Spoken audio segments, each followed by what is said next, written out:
Паважаныя сябры, мы вельмі радыя вас вітаць на нашай цырымоніі. Мы для вас пакрыху будзем граць такую павольную музыку. А калі што, там на першым паверсе ёсць гардэроб, таму вы можете прайсці туды, распрануцца.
Вітаю, шановне господарство. Радіо Свобода вядзе наўпростовую трансляцыю з урачыстай цырымоніі ўручэння самай важнай, бадай самай такой цікавай літаратурнай прэміі імя Ежы Гідройца. Тут заўсёды ёсць інтрыга, тут заўсёды цікава. Гэта прэмія была заснаваная ў 2011 годзе, і сёлета яна ўручаецца ўжо 8-й раз. І вось фундатарамі, заснавальнікамі гэтай прэміі з'яўляецца амбасада Рэспублікі Польшча ў Беларусі, Інстытут польскі ў Менску, Беларускі пэн-цэнтр і Саюз беларускіх пісьменнікаў. На гэтую прэмію сёння было намінавана 34 кнігі. У шорт-ліст увайшло усяго 6 кніг. Журы такое вельмі цікавае, сёння шмат жанчын у журы. У журы Максім Жбанко ў культуролях, Марыка Мартысевич, паэтка, пісьменніца, арганізатарка культурніцкіх праектаў, літаратуразнаўцы і літаратурныя крытыкі Анжела Мельнікова, а таксама Жанна Капуста і яшчэ іншыя людзі. І вось зараз я бачу тут вельмі такіх шмат знакамітасцяў і прадстаўнікі амбасада Польшчы, фундатары прэміі, дэпутатка Алена Анісім. Я бачу і Баршчэўскага, і Коласа, і Петровича. Карацей, тут просто, такі мамонт. Ясна, што прыйшлі ўсе намінанты. І вось я хочу ўсё ж такі пару слоў пра гэту прэмію пагаварыць з Тацянай Нядбай, старшынёй беларускага пэн-цэнтру. Тацяна, вот заўсёды ёсць інтрыга. 8 гадоў і канкрэтна ёсць інтрыга. Вось чаму? У нас так шмат цікавых, непрадказальных творцаў. Я думаю, што у нас вельмі мала літаратурных прэмій. У нармальных краінах, калі ёсць некалькі прэмій, напрыклад, за прозу, то там кожная прэмія мае сваю філасофію, канцэпцыю, свой падыход, эстэтычны крытэрый нейкі, якія могуць вызначыць. У нас жа, напрыклад, з гэтых 6 кніг, якія сёлета ёсць у шорт-лісце, як і летась, калі некалькі кніг магло падтрымаць першую прэмію. І сёлета я, напрыклад, для мяне інтрыга ёсць адназначна, таму што я... Заўсёды ёсць інтрыга. Я вот усе гады хожу на гэтую прэмію, пачынаючы з першай. Дарэчы, у гэтай жа зале першая прэмія ўручалася тады Паўлу Касцюкевічу. Гэта было вельмі нечакана. І заўсёды кожны раз такая нечаканасць, хоць перад гэтым, мякка кажучы, бурліць інтэрнэт, сеціва, там літаратурныя крытыкі, я не кажу скандалы, але такія нейкія канкрэтна такія хваляванні пастаянна. Бурліць заўсёды, і гэта хутчэй прыкмета таго, што людзям цікавая літаратура, цікава, хто атрымае першае месца, што за гэтым працэсам сочаць. Але, па-першае, я хочу сказаць, што мы тут не адзіныя, што ва ўсіх краінах наконт літаратурных прэмій вельмі бываюць жорсткія спрэчкі, часам пераходзяць межы прыстойнасці. То бок мы тут не унікальныя, мы можам трошачкі пазбаўляцца з гэтых сваіх комплексаў, што мы вось такія там заўсёды перасварымся. З іншого боку, сябри журы увесь час міняються. У нас ні в одного года не було так, каб склад журы був ідентичний. Ну і яны шляхом абмеркавання, пасля галасавання, а што датычыць выбары пераможцаў, то шляхам кансэнсуса абіраюць першыя 3 месцы. І часам бывае так, што все думаюць, што адзін пераможца, а будзе іншы. Мне заўсёды, дарэчы, вельмі смешна назіраецца за дыскусіямі ў інтэрнэце, калі яшчэ толькі прэмію не паспелі абвесціся, ўжо кажуць, так вядома, хто атрымае. Летась мы зрабілі эксперымент, мы разыгралі камплект кніг шорт-ліста і прапанавалі у Фейсбуку прапанаваць першыя 3 месцы. Так вось адгадаў толькі адзін чалавек. Мы думалі, давядзецца разыгрываць, а мы проста аддалі адзінаму пераможцу, які нас стаўся у выніку гэтага розыгрыша. Тетяна, і распавядзіце, ўсё ж такі прэмія вельмі салідная і сур'ёзная. Першая прэмія гэта колькі? Гэта 14 тысячаў беларускіх рублёў. І спонсорамі з беларускага боку выступаюць кампанія «Терасофт», прыватнае прадпрыемства і адвакацкае бюро бараўцоў і салей. Я прашу прабачэння, зараз мушу ўжо уцякчы, але дзякуй вялікі. Я тады працягну далей. Вось Тетяна сказала, што першая прэмія 14 тысяч беларускіх рублёў, і вельмі прыемна, што зараз прычыніліся да гэта ўжо менавіта беларускія нашы кампаніі. Гэта адвакацкая кампанія бараўцоў і салей, і вот «Терасофт», гэта прыватная таксама кампанія. Другая прэмія гэта традыцыйна, яна вот усе 8 гадоў не мяняецца. Гэта паездка ў дом творчасці літаратараў у Скандынавію на востраў Готланд. Дарэчы, вот такая гісторыя цікавая, што 4-жды гэтую прэмію другое месца займаў Альгерд Бахарэвіч. Вось 4 разы ён ездзіў ўжо на выспу Готланд, і сёлета ён адмовіўся ўдзельнічаць. Хаця 2 разы ён атрымліваў за менавіта кнігі, выдадзеныя ў бібліятэцы Свабоды. Гэта самы першы год, у 2012-м, ён за малую медычную энцыклапедыю атрымаў другое месца. І на наступны год ён атрымаў таксама другое месца за гамбургскі рахунак Бахарэвіча. Трэцяе месца, гэта вось што тычыцца, фундатарам з'яўляецца менавіта радыё «Свабода». Будзе выдадзена кніга, аўдыокніга таго чалавека, які зойме 3-е месца ў гэтай прэміі. Трэба яшчэ дадаць, што якраз ужо усе практычна лаўрэаты мінулагодняй прэміі, гэта 1-е месца тады было у Арлова Владзіміра, яго кніга запісаная ўжо як аўдыокніга, і таксама 2-е месца і 3-е Вінцэй Смудроў і Глобус. Адам Глобус таксама гэта ўжо ёсць відэо аўдыокнігі. І вось 3-е месца таксама будзе, хто зойме, сёлета Свабода выдасць аўдыокнігу.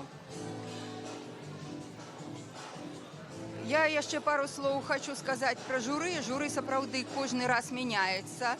І вось сёлета вельмі шкада, у журы павінен быў быць Пётр Васюченко, вядомы літаратуразнаўца, літаратар, і ён заўчасна памёр. Зараз у журы засталіся Вадзім Жбанкоў, Марыка Мартысевіч, Ганна Севярынец, Анжела Мельнікова, Жанна Капуста і Алесь Пашкевич. Прэмія, нагадаю, уручаецца з 2012 года. Самую першую прэмію атрымаў Павел Костюкевич. З радасцю я адзначу, што 2 гады таму першую прэмію атрымаў наш калега, аўтар такога цыклу вельмі цікавага «Падарожжа свабоды» Зміцер Бартосік. Ён атрымаў тады за кнігу «Быў у пана Верабейка Гаварушчы», а зараз голасам якраз Бартосіка агучваюцца вот гэтыя аўдыокнігі, якія выдае радыё «Свабода». Вось заля напаўняецца, людзей усё больш. Як адзначыла і Тацяна, і як паказвае практыка, гэта заўсёды інтрыга, што будзе сёння абсалютна непрадказальна. Я толькі вось дадам яшчэ, што сёлета на прэмію было намінавана 34 кнігі, 6 увайшло ў топ-ліст, шорт-ліст, І таксама вельмі прыемна, што кніга нашага калегі Сергея Шупы «Падарожжа ў БНР», яна таксама вось у шорт-ліст увайшла. Дарэчы, да стагоддзя БНР гэта таксама такі праект выйшаў, гэта кніга выйшла як аўдыокніга. Ну і яшчэ сярод прэтэндэнтаў гэта Міхал Андрасюк з Беластоку, Поўня, Алена Брама, Садомская яблыня, Сергей Календа, «Часам панкі паміраюць», Ілля Сін, «Лібідо», Юлія Шарова, «Вяртанне Ліліт», ну і, паўтаруся, Сергей Шупа, «Падарожжа ў БНР».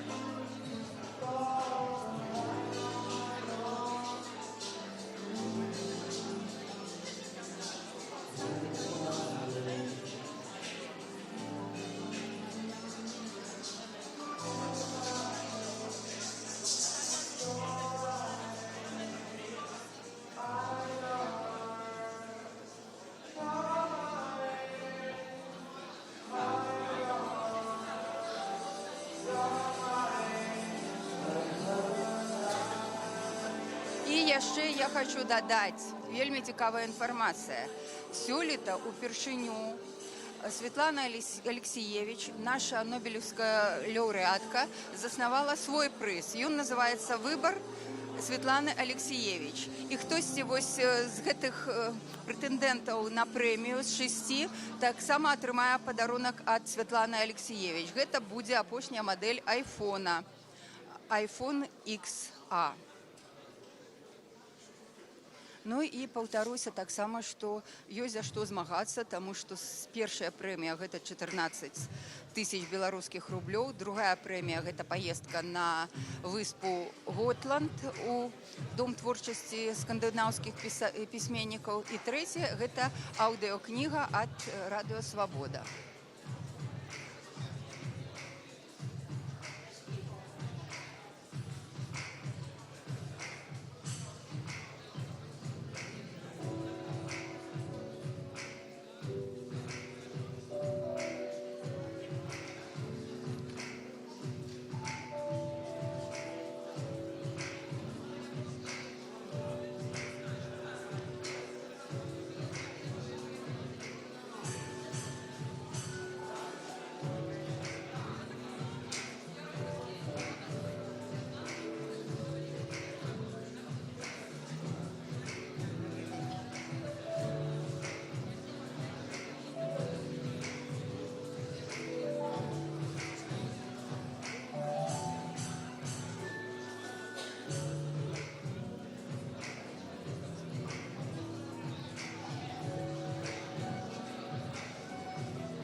представника амбасады Польши ў Рэспубліцы Беларусь. Марцін, добрый вечар. І вось менавіта польскай амбасадзе і інстытуту польскаму з'явілася прэмія для беларусаў, менавіта для беларускіх пісьменнікаў. А чаму вот менавіта толькі прэмія у прозе і эсеістыцы? А тут нема поэзии, да, Ну, про это надо спрашивать наших белорусских коллег, потому что мы им не навязывали, какой будет эта премия. Но мы очень рады, что в очередной раз в Минске будет вручаться премия имени Ежи Гедройча. Как известно, Ежи Восьмый раз, до речи, восьмый. родился в Минске. Поэтому, мне кажется, мы не только можем, но мы обязаны говорить про него, помнить его. Сейчас, через несколько минут мы узнаем, кто в этом году стал лауреатом этой премии.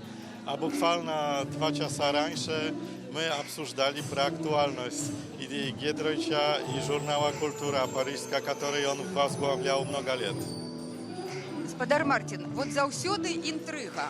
Прадказваюць адно, інтэрнэт там бурліць, хвалюецца, свае версіі і ніколі не супадае. Вот чаму пастаянна інтрыга, што вот настолькі моцныя і раўназначныя ўсе гэтыя творы, такие серьезные, как вы думаете? Вот чему... Я уверен, что премию получит самый достойный лауреат. У нас никакой информации по этому поводу нету. Решение принимает жюри, которое работает самостоятельно. В составе жюри белорусские писатели, интеллектуалы. То есть надеюсь, что мы все будем гордиться лауреатом премии в этом году. Дякую вам, велике. Щасливо. Ось заля поступово запаўняецца.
Не треба.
Everybody loves the sunshine.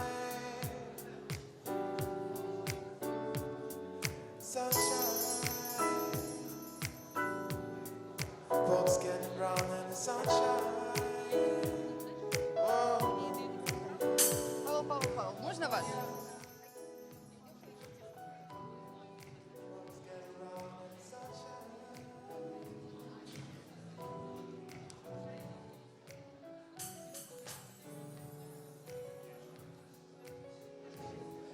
Якое питання?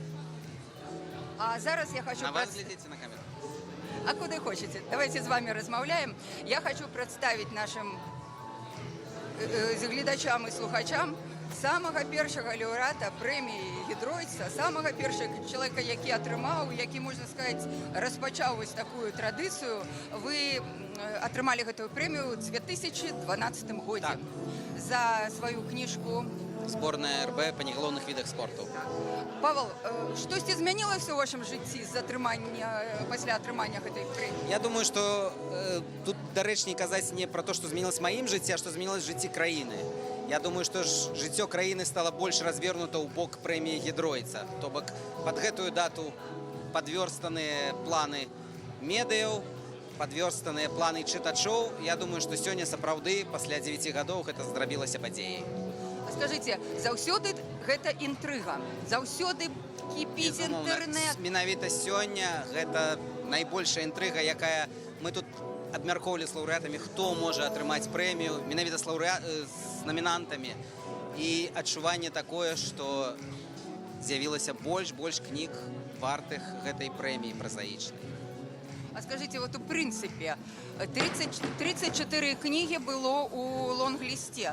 Гэта шмат, мала вот на фоне нашай Беларусі. Давайте будем говорить про шорт-лист и про шестерку давайте. номинантов. Я Давайте. думаю, что это будет дарэчней, потому что литература все ж таки у нас шмат чаго можна адсеяць, але застаецца самы цымус. А скажите, вот вы усе гэтыя кнігі, якія ўвайшлі у шорт-ліст, ну, я не скажу, там уважліва прачыталі, ну, хоць прагарталі Так, і маеце... все прачытаў за выняткам Сергея Календы, з якім я сёння правёл фактычна вечар, з якім абмяркоўваў, што мне было сорамна, што я не паспеў прачытаць яго кнігу і супакаіваў яго, што гэта не паказнік, што чытачы, я спадзяюся, прачыталі большасць гэтых кніг. Але вы прачытаеце Календу. Асабліва калі... А некі прагноз у вас ёсць? Так, мне здаецца, што будзе альбо Шарова, альбо Іллясін. Ну, мне найбольш імпануюць гэтыя дзве кнігі. Дзякую. Гэта быў Павел Касцюкевич, першы лаўрэат прэміі імя Ежы Гідройца. Прывітаем і падзякуем камандзе Vibe Club, якія ствараюць нам сёння настрой. І яшчэ не развітваемся з імі, бо яны зайграюць для нас на прыканцы.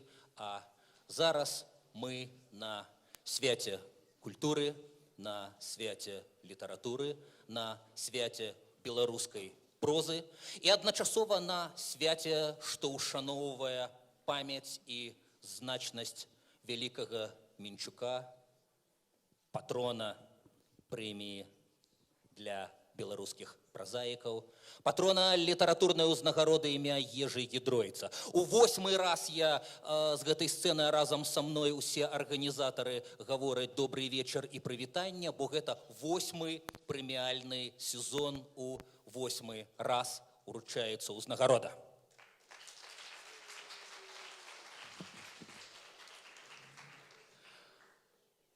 Прэмія заснаваная ў снежні 2011-го. Упершыню уручаная 3 сакавіка 12-го у Сусветны дзень пісьменніка. Заснавальнікамі прэміі сталі Беларускі пэн-цэнтр, Саюз беларускіх пісьменнікаў, амбасада Рэспублікі Польшчы ў Рэспубліцы Беларусь і Польскі інстытут у Менску. Шаноўныя калегі, дыпламаты, арганізатары, ачольнікі літаратурных арганізацый, усе тут у зале. Давайте прывітаем адно аднаго.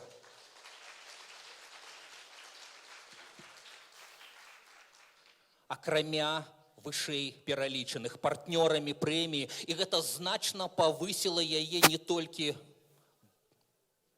маральны, скажем так, статус, але і грашовы складнік. Партнёрамі выступілі адвакацкае бюро Бараўцоў і Салей, прыватнае прадпрыемства Тэрасофт, Радыё Свабода і Еўрарадыё. Партнеры церемонии, выдавецтво «Технология», что отказывая за друк, Академ книга, не стамляюся промаўляць сёння Еўрарадыё. Шчыры дзякуй гасцінным гаспадарам зале нумар 2 і Палацу мастацтва і асабіста Валентине Говор. Медыа-партнеры Радио Свобода, Еврорадио, Белорусский журнал и Свободные новости плюс. Ад самого пачатку з'яўлення прэміі, а прэмія ўручаецца за кнігу, напісаную ў папярэднім годзе. Кнігу прозы. Тут паэты рыпяць зубамі і крышачку зайздросцяць, але ў іх уже ёсць суцішэнне.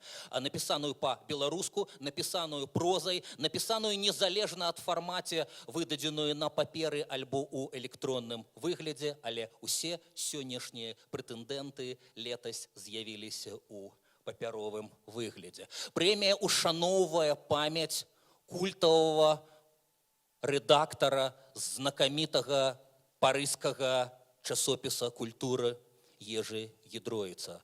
Ушаноўвае чалавека, які змяніў вектар як бы размоваў пра палітыку і культуру, пабачыўшы суб'ект у найбліжэйшых суседзях.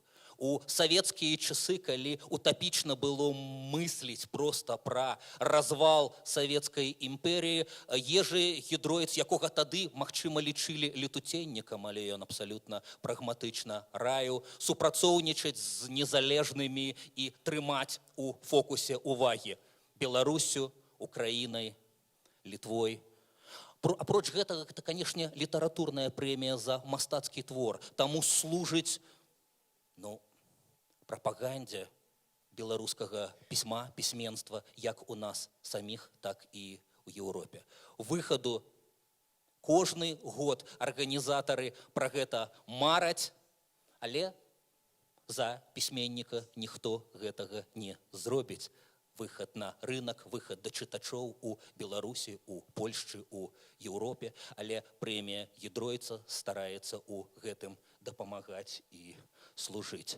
Шановные коллеги, папярэднімі лаўрэатамі давайте мы за хвілінку згадаем гэтую кароткую, але ўжо 8-гадовую гісторыю. Першым лаўрэатам был Павел Костюкевич з кнігай «Сборная Республики Беларусь по негалоўных видах спорту». Это 12-й год. Верим, что человек, якога не бачна до конца ў асвятленні, падобны да Павла Костюкевича. Другим лаўрэатам был Владимир Некляев, аўтамат з газіроўкай, з сіропам і без. Гэта 13-й год. Ігор Бабков, аўтар романа «Хвілінка. 3 гісторыі», 14-й год. Виктор Касько, сборник короткой прозы «Час збіраць кости», некалькі аповесцяў, 15-й год. Роман «Завершить гештальт» Макса Шчура, 16-й год.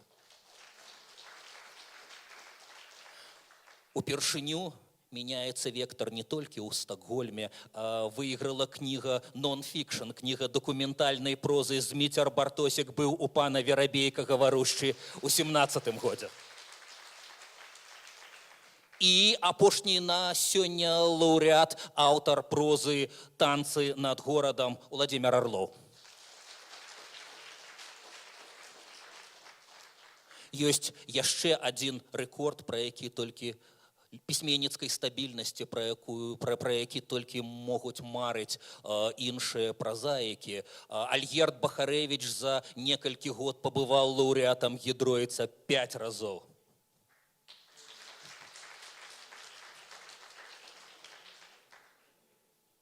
А хто прымае гэтыя рашэння? Кожны раз хтосьці застаецца ў журы, а хтосьці з'яўляецца упершыню, журы абнаўляецца, часам пераважна літаратурныя крытыкі, а часам калегі, пісьменнікі, празаікі працуюць. Давайте прывітаем сёлетні склад журы. Культуролог, крытык і эсеіст Максим Жбанков.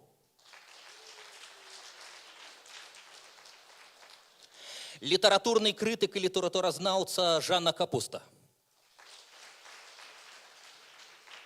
Паэтка, перакладчыца, эсеістка, арганізатарка культурніцкіх праектаў Марыя Мартысевіч. Літаратуразнаўца Анжела Мельнікова. Празаік, паэт, літаратуразнаўца, першы намеснік старшыні Саюза беларускіх пісьменнікаў Алесь Пашкевіч.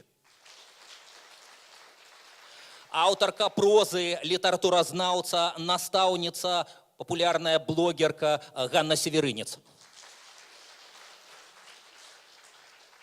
Тыя, хто глядзіць на экран і бачыць выявы сябраў журы, разумее, што скончу я прадстаўленне словамі не весёлымі. Ад пачатку сезона ў складзе журы працаваў таксама Петро Васюченко, празаік і драматург, аўтар дзіцячай літаратуры, літаратуразнаўца, кандыдат філалагічных навук, загадчык кафедры беларускай мовы і літаратуры ў Менскім лінгвістычным універсітэце. На вялікі жаль, 25 жніўня Петра Васюченка не стала. Шановныя калегі, прапаную ушанаваць памяць спадара Петра хвілінай маўчання.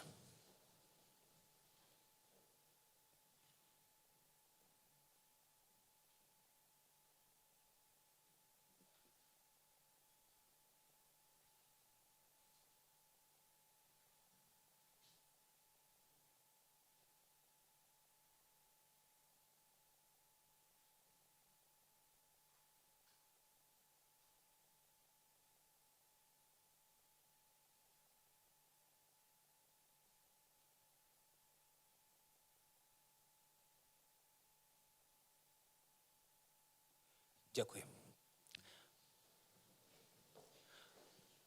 Дословно, учора арганізатары прэміі атрымалі ліст ад дачкі пісьменніка Марылі Васючэнкі, і я скарыстаюся магчымасцю зрабіць гэтую абвестку. Шановнае спадарства, спадзяемся бачыць вас у нядзелю 6 кастрычніка на саракавінах па маім бацьку, пісьменніку і крытыку Петру Васючэнку. Мерапрыемства адбудзецца аб 11 гадзіне на ўсходніх могілках у сектары Калымбарія 96. Тым, хто не абыякавы, каму цікава, звяртайцеся па дадатковую інфармацыю да арганізатараў імпрэзы. А мы зараз набліжаем вас, шановныя калегі, да вердыкту журы, якое спачатку вызначыла агульны спіс, потым вялікі спіс з 12 пазіцый, а ўрэшце агучыла шорт-ліст, 6 фіналістаў, якія ушаноўваюцца сёння. Дзякуючы кампаніі «Інакш» і групе людзей, якія хутка, таленавіта і нестандартна зрабілі сваю справу, мы маем магчымасць паказаць кароткія бук-трэйлеры, ролікі, якія, калі хтосьці з вас не чытаў творчасці шорт-лістараў, а кніжкі прысутных літаратараў можна набыць проста тут у выдаўцоў на выйсці з залі. Зірніце, паслухайце гэтыя бук-трэйлеры, і вы не сыдзеце адсюль з пустымі рукамі. Пачынаю у алфавітным парадку, алфавітным чынам. Міхал Андрасюк, раман «Поўня», выдадзены ў Беластоку праграмнай радай тыднёвіка «Ніва».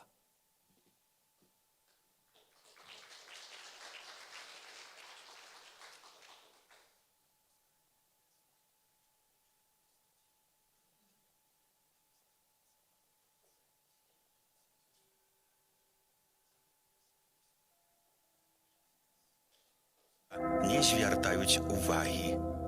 Падцягваемся бліжэй, вельмі блізка, і толькі цяпер падымаюцца на ногі, на выцяжку, іх твары паварочваюцца ў наш бок. Вы хто? Што тут робіце? Чую з натоўпу чыйсьці голас. Жнем сярпамі траву забыцця. Першая жанчына абцірае твар чорнай хустачкай, глядзіць на нас сумнымі вачыма. Маё імя не каханне. Мяне згвалтавалі немцы, я камень нарадзіла. І маўчэць мой камень, і словам ніколі не адазвецца. Маё імя не прыгажосць. Мяне загвалтавалі рускія. Я нарадзіла камень. Ён расце і расце. Да воблакаў, да неба. Ужо сонца за яго не бачу, кажа другая жанчына. Мяне завуць нявіннасць. Мяне загвалтавалі палякі. Я нарадзіла камень. Ён з'ядае мяне штодзень. Яшчэ год, яшчэ хвіліна і нічога ад мяне не застанецца. Трэцяя жанчына мовіць шэптам. Словы ссоўваюцца па чорнай сукенцы, знікаюць у траве. Мужчыны маўчаць, пераступаюць з нагі на нагу. Ці ёсць у мужчынскім маўчанні прызнанне сваёй віны?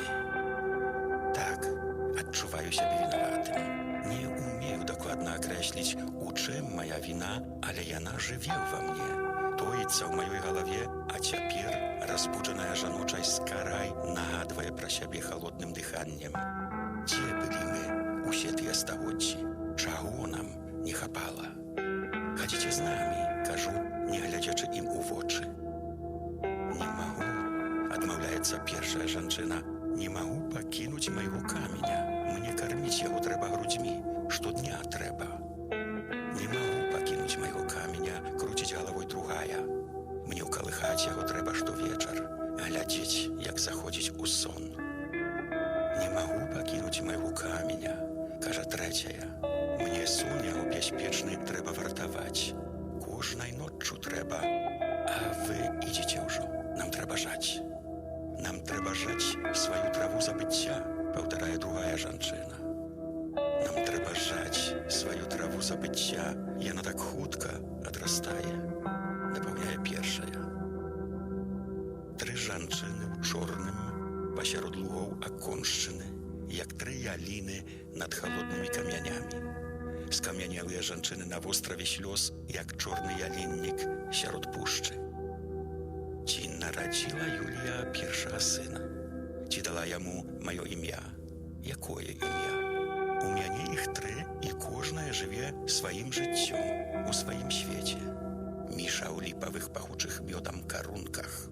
Міхал з націскам на літару «І» у бетоннай клетцы 4-го паверха.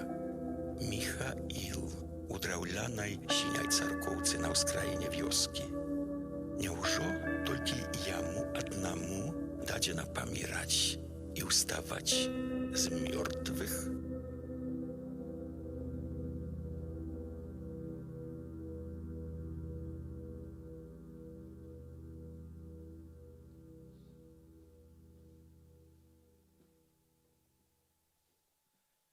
Міхал Андрасюк, а зараз мы пакажам бук-трейлер романа Алены Брава «Садомская яблыня». Роман выдадзены ў Менску выдавецтвам Голіафы. Калі ласка.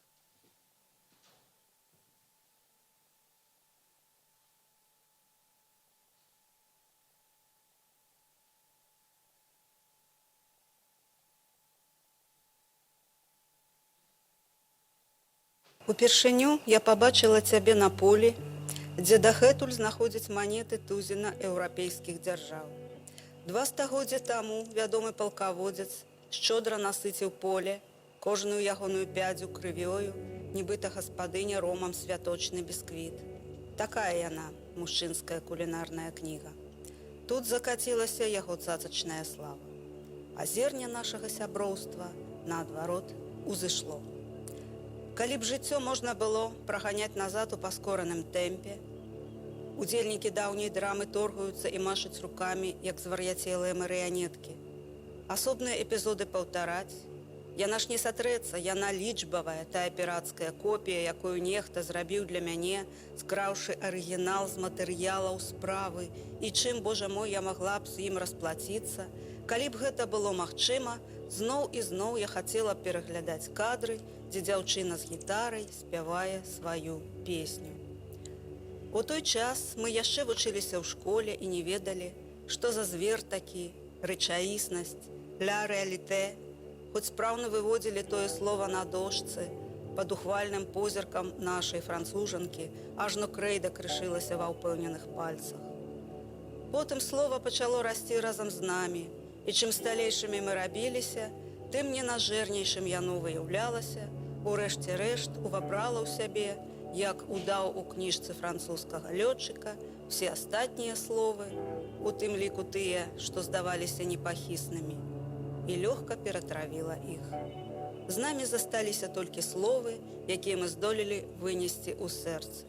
Любоў, свабода. Але вернемся на сусветна вядомае поле ля ракі, назва якой у французскай мове з'яўляецца ўласным імем катастрофы. Няхай трайная згадка краіны лётчыка сімвалізуе 3 паласы на яе сцягу і 3 колеры фільмаў аднаго геніяльнага паляка. Там праходзіў фестываль бардаўскай песні. Я сядзела на полі гістарычнай катастрофы, на джинсавай куртцы, галантна разасланай для мяне на мокрай ад дажджу траве нейкім трубадурам з суседняга раёна, і чакала, пакуль на сцэну выйдзе яна. Але яе не запрасілі на сцэну. Значыць, палкоўнік не зацвердзіў нумар. Я ведала, што дзяўчына тут. Нашы гурткоўцы паведамілі мне, што бачылі яе, такую прыгожую, у народным строі, чырвоных каралях, гітара апавітая стужкамі чырвонымі ды белымі. Пасля канцэрта, калі поле заквітнела макамі вогнішчаў, я не паехала дамоў, нягледзячы на агіду да начных нецвярозых вячорак, а пайшла яе шукаць. На мяжы поля і сасновага бору было вялікае вогнішча, там сядзелі нашы педагогі. З высока ўзнятай галавой я прайшла міма і паглыбілася ў гушчар. Праз колькі дзясяткаў крокаў пачула голас. Чысты голас народнай мове.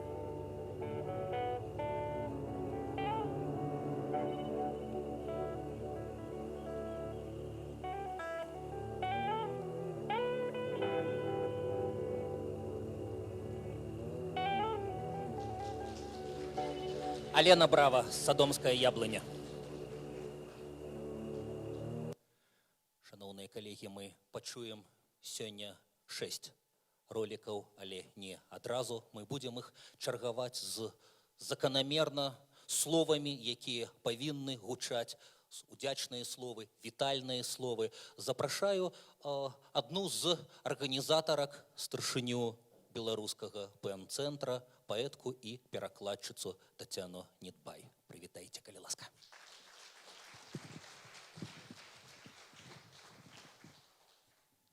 Добрый дзень, рада вітаць усіх. Андрэй сказаў, што мы не адразу пачуем, але, як вы маглі здагадацца, мы не адразу пабачым гэтыя ролікі.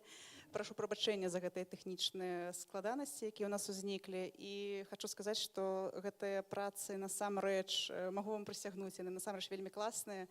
Гэта ўсё сёння ўвечары з'явіцца на Ютубе і таксама ў Фейсбуку. І раю вам вярнуцца і перагледзець, канешне, ролік Міхала Андрусяка таксама. Дарагія сябры, партнёры, госці, мне страшна прыемна, я ўвогуле вельмі натхнёная, што ўсе мы тут сёння сабраліся і што сённяшняй сустрэчы папярэднічала таксама дыскусія на тэму спадчыны Ежы Гідройца, наконт ягонай канцэпцыі, ягонай дактрыны, наконт таго, наколькі яна актуальная сёння. Гэтая дыскусія была б немагчымая без дапамогі Польскага інстытута. І яшчэ раз хацела б вітаць спікера ў сённяшняй дыскусіі Марыю Пшыломец, Марціна Вайцехоўскага і Ігора Бабкова, Барыса Петровича, якія сфармулявалі сёння процьму важных рэчаў, і гэтая дыскусія таксама даступная ў інтэрнэце. Я думаю, што мы пра гэта яшчэ раз зашлем інфармацыю дадаткова. І хацела б вельмі падзякаваць камандзе прэміі, якая працавала. Яны яшчэ ўсе пазней будуць названыя, але я проста хацела яшчэ са свайго боку сказаць дзякуй вялікі, таму што насамрэч вельмі здорава сёлета працавалася. Дзякуй.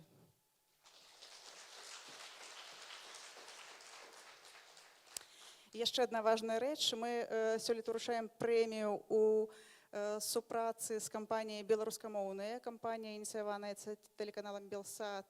І вы можете пабачыць такія плецачкі беларускамоўныя і торбы беларускамоўныя. Гэтыя камплекты атрымаюць сябры журы, там торбы, кашулькі і кубачкі.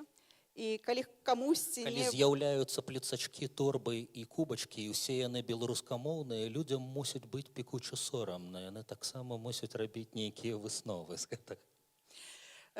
Калі хтосьці атрымае цішотку не свайго памера, вы можете яе пасля памяняць, альбо з калегамі памяняцца, альбо там на стэндзе. І, дарэчы, усе удзельнікі сённяшняй цырымоніі таксама бясплатна могуць атрымаць прадукцыю кампаніі беларускамоўнай, кампаніі накіраванай на тое, каб падчас перапісу, які пачнецца ўжо праз тыдзень 4 кастрычніка, мы абралі беларускую мову як родную, незалежна ад таго, на якой мове мы размаўляем дома з сябрамі ці з калегамі. Дзякуй. Ад абвяшчэння прэміі адным з найважнейшых яе арганізатараў ёсць незалежны саюз беларускіх пісьменнікаў. Я запрашаю для вітальных словаў на гэтую сцэну празаіка, галоўнага рэдактара часопіса «Дзеяслоў», старшыню Саюза беларускіх пісьменнікаў Барыса Петровича. Падару, Барыс, калі ласка.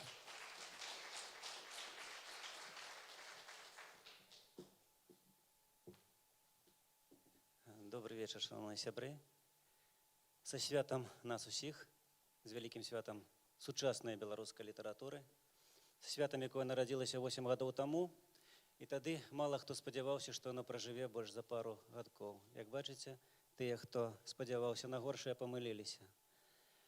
Я шчыра рады, што летась выйшла так шмат добрых кніжак, якія не ўвайшлі нават у шорт-ліст, і тым больш і не ўвайшлі нават у лонг-ліст. Один пералік прозвішчаў тых аўтараў, якія не патрапілі ў гэтыя шорты, лонг-лісты, гаворыць пра многае. Не хочется, может быть, наступать им на черговый раз на мозоль и казать, называть это имена. Але, поверьте, это все были книги вартые, все книги цікавые. И шмат хто, я ведаю, шмат хто шкадуе, что шорт-лист и лонг-лист атрымаўся таким, які не ёсць. Але не будем шкадаваць, будем радоваться за беларускую літаратуру, будем радоваться за то, что у нас выходит так шмат добрых кніжак.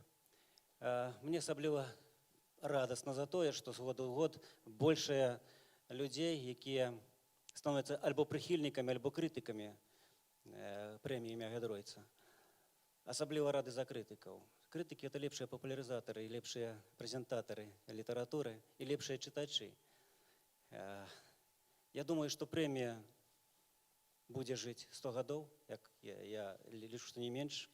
Я рады, што з'яўляюцца новыя і новыя спонсары ў прэміі. Асабліва удзячны сёння беларускаму пен-цэнтру, які ўзваліў на свае плечы асноўную працу па прэміі. Дзякуй таксама вялікі польскай амбасадзе і інстытуту польскаму. Асаблівы дзякуй Святлане Алексіевіч, якая ўпершыню будзе прадстаўлена тут з новай цікавай прэміяй. І яна сама абірае таго, хто будзе лаўрэатам. Дзякуй Богу, прэмія ў нас ёсць. Хочется пожадаць толькі, каб прэмій гэтых было больш, каб все-таки з кожным годам у пісьменнікаў было як мага больш магчымасцяў заявіць пра сябе, паказаць сябе, каб выходзілі новыя кнігі. І вось якраз у гэтым сэнсе прэмія імя Гядройца сябе апраўдвае, і яна выконвае тую функцыю, дзеля якой яна была і задумана. Дзякуй прэміі Гядройца, дзякуй усім названым спонсорам і заснавальнікам. Застаемся з прэміяй. 100 гадоў Гядройцу і 100 гадоў прэміі Гядройца.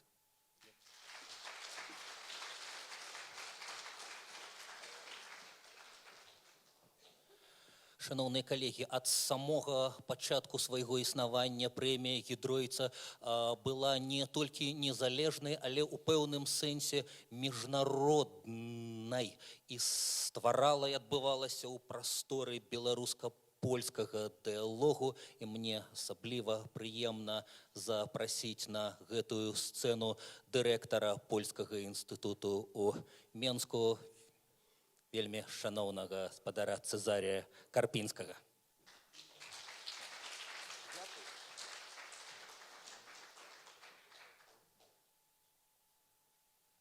Дзякуй за запрашэнне і таксама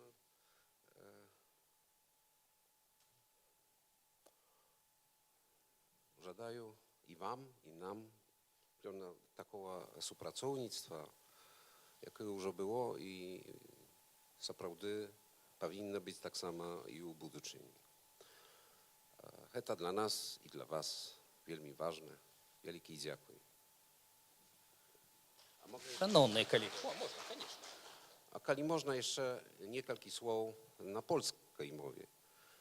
Szanowni Państwo, Szanowna Pani Redaktor, drodzy koledzy, proszę Państwa, mamy ten honor i zaszczyt, że dzisiaj odwiedziła nas Pani Maria Przełomiec, jedna z największych osobowości polskiej telewizji i dziennikarstwa współczesnego.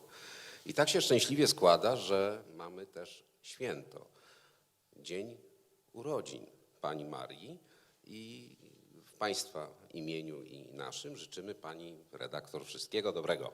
Zapraszamy.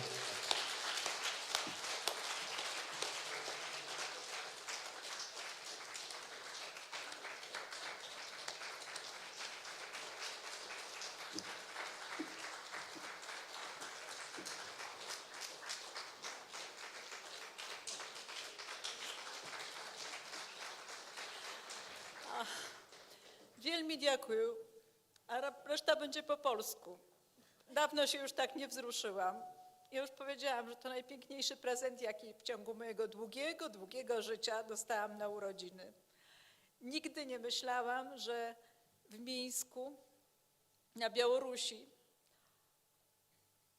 skąd są korzenie mojej rodziny, spotka mnie taka niespodzianka. Panie dyrektorze, drodzy Państwo, ogromnie, ogromnie dziękuję.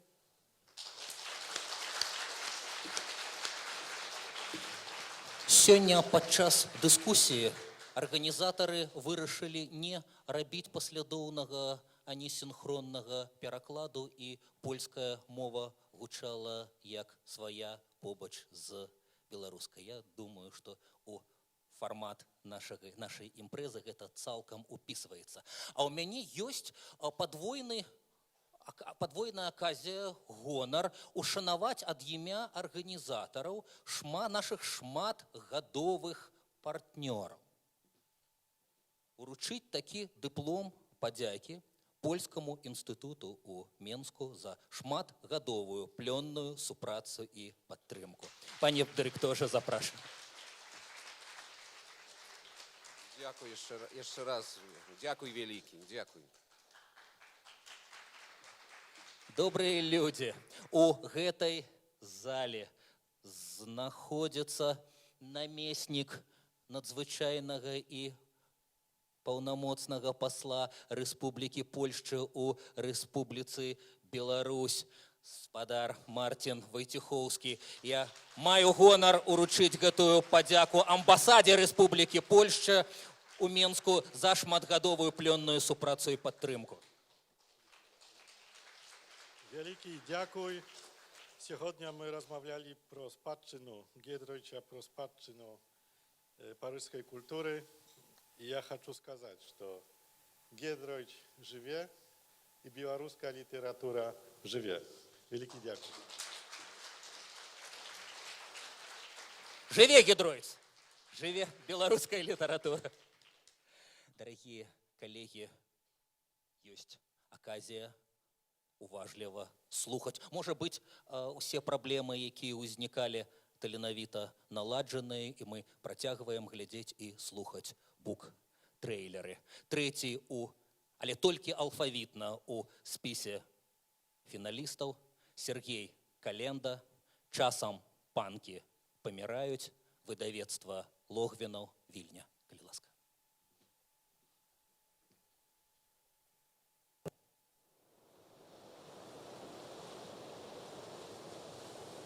Ох, сябра, прачытаў я твою кнігу.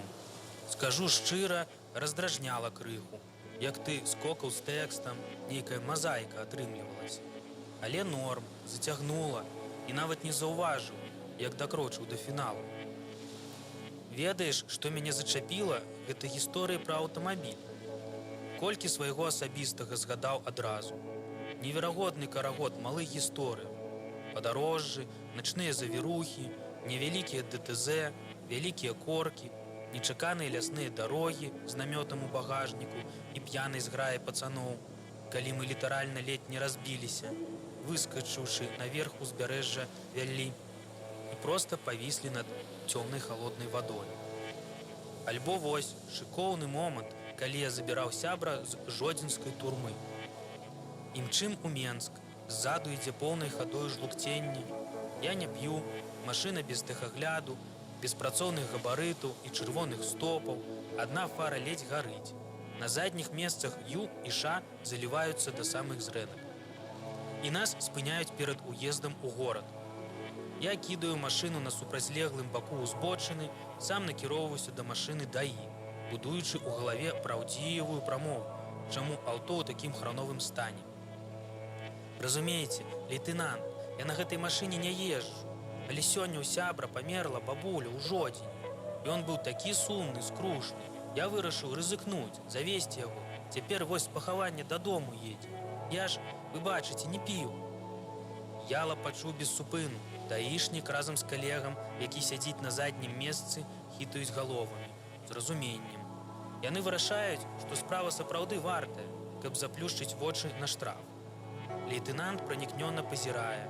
Можа, у яго хтосьці нядаўна памёр? І тут раптам заднія дзверы маёй машыны нарозгаюць. І дзве зусім п'яныя пачвары выпаўзаюць салёна і пачынаюць сцаць на дарогу, на колы машыны, трымаючы ў зубах запаленыя цыгарэты. У адной руцэ пэніс, у іншай у кожнага пляшка шампанскага.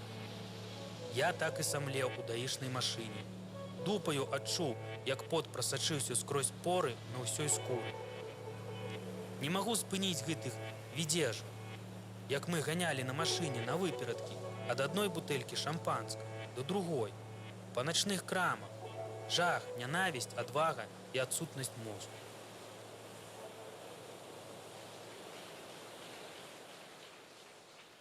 Сергей Календа, «Часам панкі паміраюць». Вы ацэнілі стылістычны дыапазон у шорт-лісце. Вельмі розныя кнігі, вельмі розных літаратараў.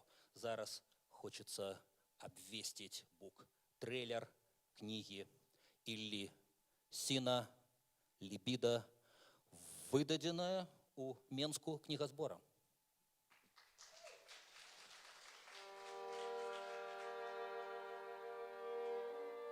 Калі-небудзь гэта ўсё будзе здавацца глупым і недарэчным, раптам кажа Марыя. Калі-небудзь гэта ўсё стане проста чыёйсьці гісторыяй, цэдзіць яна скрозь зубы. Тое, што мы гаворым, адчуваем, прагнем, трызнем. Наш боль, летуценная радасць, надзеі, лібіда, сны. Нашы фалянкі пальцаў зморшчаны, пакусаныя вусны.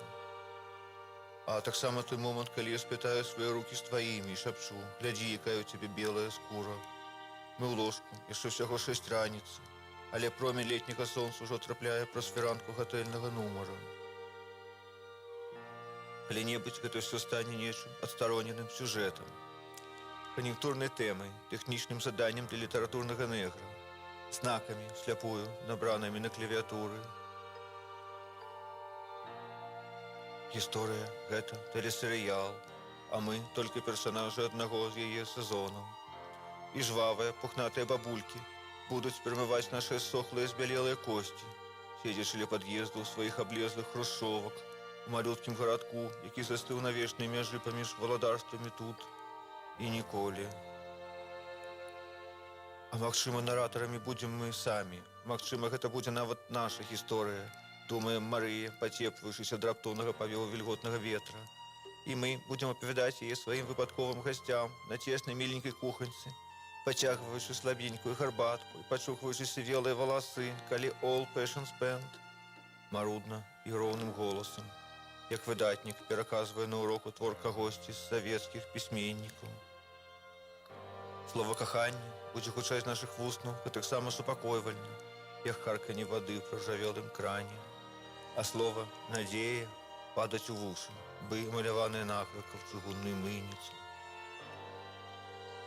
У кожным разе гэта будзе чужая гісторыя, кажа Марыя. У кожным разе наша гісторыя калісьці стане чужой. І гэта будзе гісторыя мёртвых людзей, крычыць Марыя. Гэта будуць фотапартрэты постмортам віктарыянскай эпохі, дзе нябожчыкі робяць выгляд, нібыта яны жывыя. Набальзамаваны Ромео няўклюдна цалуе скляныя вочы сваёй Джульетты. Статывы, што падтрымліваюць іх целы ў вертыкальным стане, выклікаюць скептычны смех у наведвальнікаў гэтай кунсткамеры.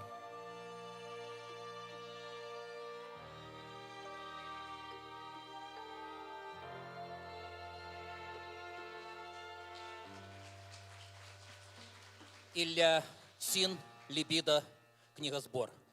Усе кніжкі паўтару і не толькі шорт-лістараў можна набыць, не выходзячы з палаца мастацтва.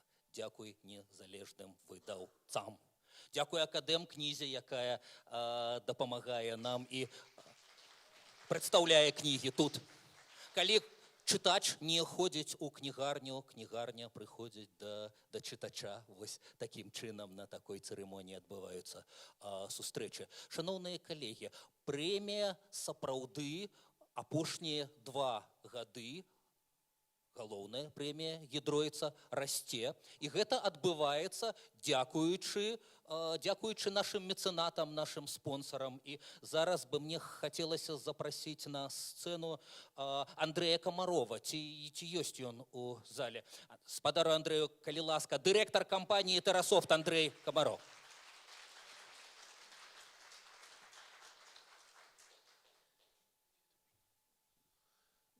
Добрый вечер, шановное господарство. Вельмі прыемна бачыць у гэтай зале столькі светлых, пранікнёных твараў. Вялікі дзякуй арганізатарам гэтай імпрэзы, усім удзельнікам гэтай імпрэзы. Вялікі дзякуй усім аўтарам, якія, безумоўна, намінуюцца. Вось, ну, мяне папрасілі крыху распавесці, чаму я зрабіў унёсак у гэтую добрую справу. Ну, па-добраму сказаў, што тут няма чаго асабліва прамаўляць доўга, таму я скажу так, па-першае, калі не мы, тады хто? Это раз, пачні з сябе, гэта 2. Ну і разам і сіла, гэта 3. Таму, рэшце-рэшт, я думаю, калі кожны зробіць няхай свой маленькі, але свой унёсак у беларускую культуру, у беларускую літаратуру, у беларускую жыццё, то я думаю, што разам можам зрабіць шмат, разам можам зрушыць горы з месца. Таму проста, я думаю, трэба пачынаць з сябе, трэба нешта рабіць, і будзе плён. Вось так. Дзякуй. Жыве беларуская літаратура, жыве Беларусь.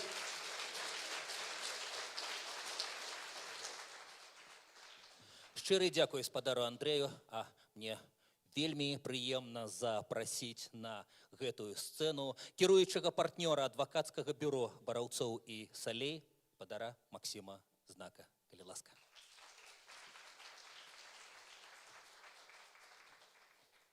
Добрый вечер, шановное господарство. Насамрэч, спадар Андрей уже все сказал. Мне так само сказали распавесці, чаму мы падтрымліваем гэтую прэмію. Ну, мо таму, што гэта натуральна, што так мае быць. Мо таму, што у нас дэвіз у кампаніі такі, што міжнародныя па духу, беларускія па паходжанні. І вось гэтая прэмія, гэта мерапрыемства, мне здаецца, выдатна кладзецца на гэты слоган. І яшчэ хацелось бы сказаць вялікі дзякуй усім аўтарам, якія такі выдаюць беларускія кніжкі, таму што гэта і ёсць сапраўдны прыз і сапраўдная прэмія для кожнага чытача, хто ў Беларусі ёсць. Дзякуй.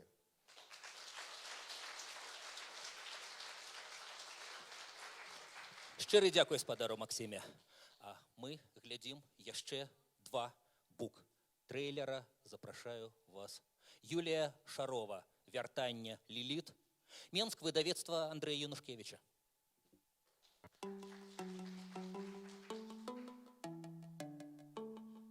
Мало хто верыў, што Франя прыйшла з вёскі, якая згарэла ад бамбавання. Казалі, гарадская яна баба, рукі ў яе гарадскія і спіна ў яе гарадская. А што дачка ейная, чамусьці ўсе верылі. Франя казала, мужика майго ваяваць забралі яшчэ ў 40-м годзе, так і застаўся войску, а цяпер невядома дзе. Некаторыя ёй спачувалі. Адно касавурая Зоська сказала, ты з паненак сама, мужика ў цябе няма, а дзіцянё не тваё, а жыдоўскае. Партызаны ў тую вёску прыходзілі рэдка, а немцы там бывалі.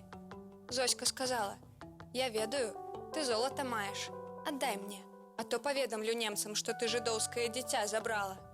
Франя павагалася і аддала ёй пярсцёнак, які атрымала ў спадчыну ад маці. Потым Зоська сказала, не замала твайго золата, давай яшчэ. Франя аддала ланцужок таксама ад маці. Яна аддала і 2 сукенкі, і цёплую пуховую хустку, і новыя моцныя чаравікі, у якіх на каляды ўцякла з Мінска, несучы на сабе мех з рэчамі і мірку. Увесну, калі вада ў вялі яшчэ была скутая лёдам, але ўжо адчуваўся блізкі крыгаход, Франя і Зоська сустрэліся на беразе далёка ад вёскі. Франя абяцала даць нябескіх грошай, якіх нібыта дастала, калі хадзіла ў суседнюю павязу. Маўляў, не хацела несці іх у хату, прыхавала ў надзейным месцы. Зоська ёй дала веры, нікому не паведаміла, куды пайшла. Знайшлі Зоську толькі праз 2 тыдні. Яе набраклае цела застыгла і на твары агіднай грымасаю плыло паміж крыгамі. А вось не варта хадзіць тонкім лёдам. Увечары таго дня, калі Зоську пахавалі і калі ейная маці з малодшымі хлопцамі адскавытала сваё, Франя вярнулася дадому з тых хаўтураў. Яна там падавала на стол вараную бульбу, салодкую ад зімовых маразоў. Усе хаўтуры яна маўчала. У хаце было цёмна і халодна. Франя запаліла печку на збіраным у лесе галлём. У ложку варухнулася Мірка, якая да гэтага спала. Франя запытала, ці хоча яна есці. Мірка паматляла галавой. Калі дровы адгарэлі, Франя зачыніла засаўку і пайшла ў ложак. Легла і моўчкі прытуліла да сябе дзіця. Мірка сказала: «Цёця Франя, я толькі пры чужых называю цябе мамай, як ты мне загадала. А вось калі б можна было называць цябе так заўсёды». Франя сказала: «Можаш называць мяне так заўсёды». Мірка сказала: «Добра, мамачка», і заснула. А Франя ўжо 2 тыдні як не магла спаць, бо заплюшчвала вочы і бачыла ўсё, што насамрэч здарылася на беразе Вяллі.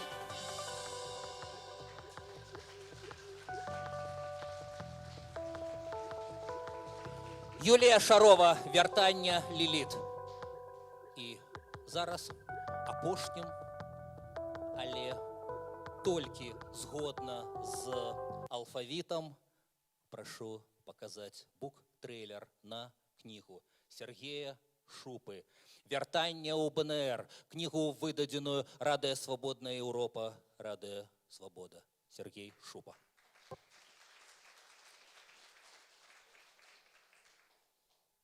Данцыг, травень 1924. Капітан Вячеслаў Разумович прыплыў у вольны горад Данцыг раніцай. Там яго меўся чакаць пасярэднік, які браўся прадаць у горадні Разумовічаў дом. Спадар Галін, ковенскі журналіст і сусед па каюце, які, ведаючы нямецкую мову, узяўся дапамагаць Разумовічу ў ягоных данцыгскіх справах, завёў яго на нейкую вуліцу, пасадзіў на лаўку і сказаў пачакаць. Яму, маўляў, трэба было на хвілінку забегчы ў нямецкі кансулят па візу да Кёнігсберга. Сядзенне на лаўцы пачало нудзіць капітана. Сонца стаяла ўжо даволі высока. Недзе гадзіннік на вежы прабіў 12 разоў. Разумовіч ад учорашняга вечара нічога не еў. Каб крыху размяць ногі, ён падышоў да пад'езду, у якім пару гадзінаў таму знік Галін. Прачытаў шыльду, і ногі зрабіліся ватныя. Генеральны кансулят Польскай Рэспублікі.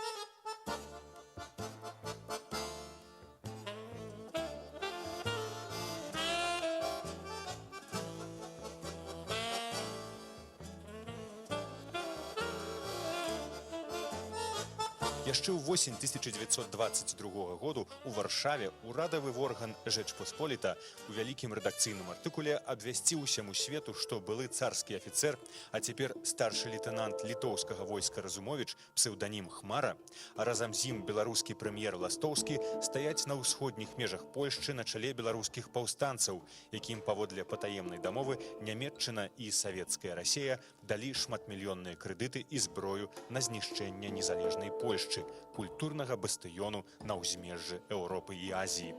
Вячеслаў Разумович быў абвешчаны ворагам польскай дзяржавы нумар 1.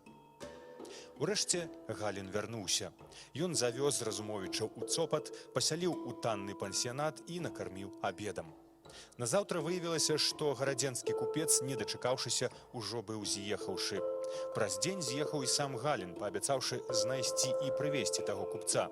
А праз 2 тыдні пасля ад'езду Галіна у дзверы Разумовіча пагрукаўся маленькі, худзенькі, элегантны панок і пацікавіўся, ці не ён, спадар Разумовіч, які прадае ў горадні дом. Панок не стаў хавацца і неўзабаве заявіў: «Я ведаю, што вы атаман Хмара. Мяне паслаў генеральны штаб з прыязнай прапановай, тым больш, што нам пра вас усё вядома. Прапануем вам паступіць на службу ў польскае войска».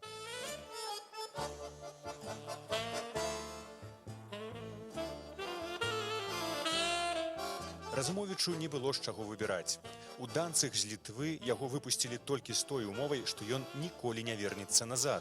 За 4 гады побыту ў Літве ён паспеў нарабіць этой краіне столькі праблемаў, што яна была радая любым чынам ад яго пазбавіцца. З паручнікам Алейнічакоўскім, гэтак звалі госця, яны пайшлі ў рэстаран, дзе добра паелі і выпілі з дзесятак разоў за здароўе маршалка Пілсудскага. Увечары яны ўжо разыходзіліся як старыя сябры, прычым паручнік адыходзіў без капелюша і хістаўся як капітан карабля падчас шторму.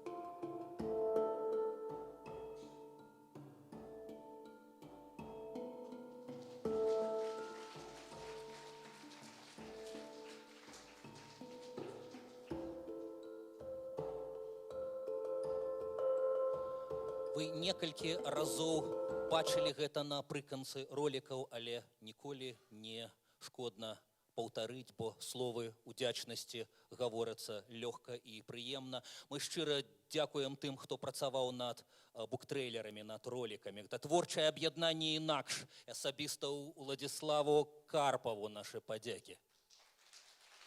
Гэта Андрэй Беляеў, гэта Лілія Ілюшына, гэта Тацяна Недбай і Дар'я Белькевіч, якіх вы маглі бачыць у кадры пачаткоўкі кінаактрысы беларускія. Гэта Уладзь Ленкевіч і Алексей Стрэльнікаў. Шчыры дзякуй.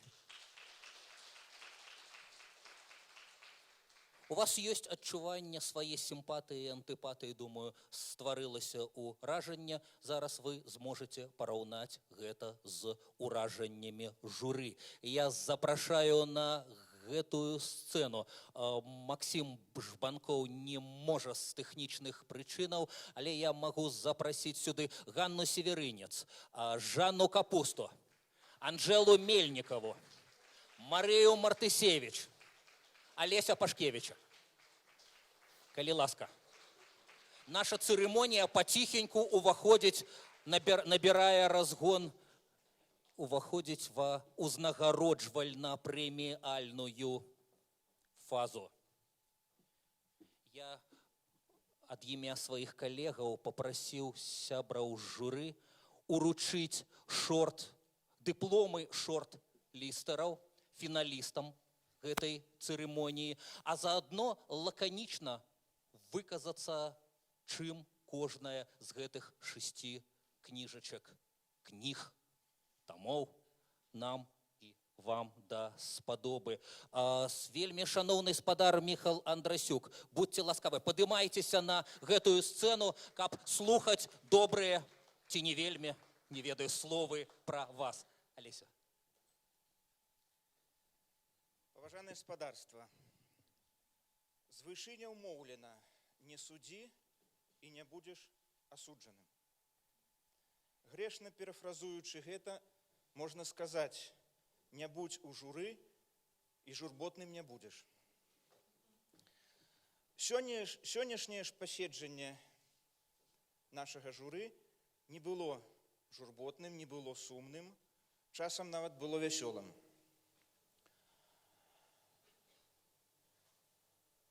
Чытанне, крытыка маюць у сабе вялікі суб'ектыўны складнік. І не сакрэт, што некаторыя кнігі, на думку некаторых сябраў і сябровак нашага журы, не ўвайшлі ў гэтую 6-ку, як некаторыя не ўвайшлі нават у 12-ку. Аднак імя намінанта, якому я маю гонар уручыць дыплом, у аніводнага з сябраў і сябровак нашага журы не выклікала сумневу. Паважаны спадар Міхась,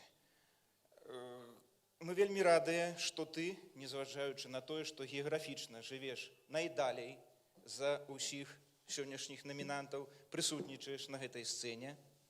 Мы радуе, што твая кніга пераадолела дзяржаўныя межы і дабралася з заходняга ўскрайку Белавежскай пушчы на ўскрайак усходні. Мы радыя, што твая поўня стала значнай падзеяй у літаратурным, культурным, беларускім нацыянальным жыцці.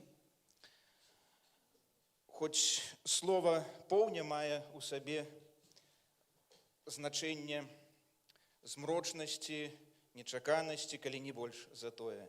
Твая ж поўня ўзышла над Беларуссю сонечна, душэўна. І яна запомнілася тым, хто яе прачытаў, найперш праникнёнасцю, праникнёным лірызмам, філасофскай стылістыкай, паэтычна-міфалагічным праникненнем, узнаўленнем лёсу твайго, тваёй сям'і, тваіх сяброў, тваёй радзімы. Хай шчасціць табе, тваім новым кнігам і тваім чытачам. Дзякуй. Спадару Міхась, не уцікайце з гэтай сцэны. Можа быць, мы будзем збірацца у той рэдкі момант адзінства і яднання, калі яшчэ ўручэнне першай, другой і трэцяй прэміі не падзеліць. Пакуль мы шчаслівыя і радыя аднолькава, а больш за ўсіх я, як чытач. Дзякуй. Вельмі шаноўная спадарыня Алена Брава, калі ласка на гэтую сцэну.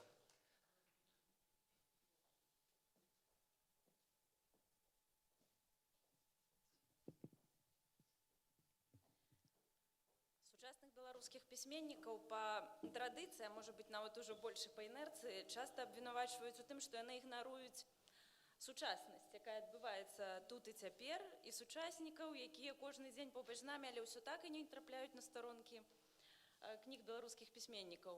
А з гэтага гледзяшча раман Алены Брава «Садомская яблыня» важкі контраргумент, таму што сапраўды кніга насычана рэчаіснасцю беларускай, пазнавальнымі рэаліямі нашымі, і што яшчэ цікавей, пазнавальнымі персанажамі, з якімі мы ўсе сутыкаемся так ці інакш. І нягледзячы на тое, што сама тэма правакуе на публіцыстычнасць, зроблена гэта найперш на высокім мастацкім узроўні. Таму мы спадзяемся, што кола персанажаў вашых кніг будзе пашырацца, і ў новых кнігах мы сустрэнем каго-небудзь пазнавальнага, але нечаканага. Спадарыня Алена, не сыходзьце з гэтай сцэны, заставайцеся. Спадар Міхал, верніцеся, калі ласка, да нас. Будьце ласкавы пераадолець гэтую прыроджаную беларускую пісьменніцкую сціпласць. А падтрымаць вас у выхадзе на сцэне я прашу Сергея Календу. Сергею, аўтара кнігі «Панкі часам паміраюць». Сергею, выходзьце.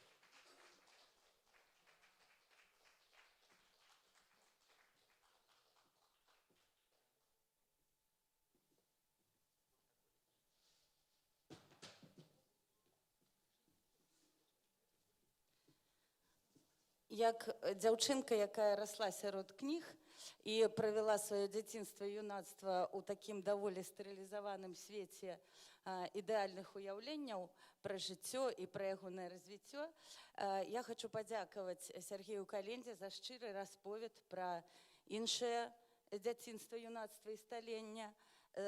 А таксама, як чалавек кніжны, хочу падзякаваць гэтай кнізе за тое, што яна адкрыла асабіста для мяне і, спадзяюся, адкрые для чытачоў цікавага, таленавітага, яскравага пісьменніка Сергея Календу.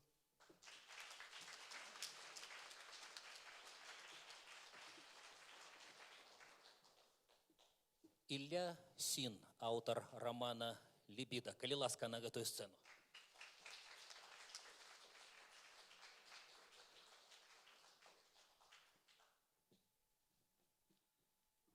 Кніга Іллі Сіна раскоша для даследчыка, і як выкладчык беларускай літаратуры я б могла 1,5 гадзіны пра яе расказваць, але калі скараціцца, то за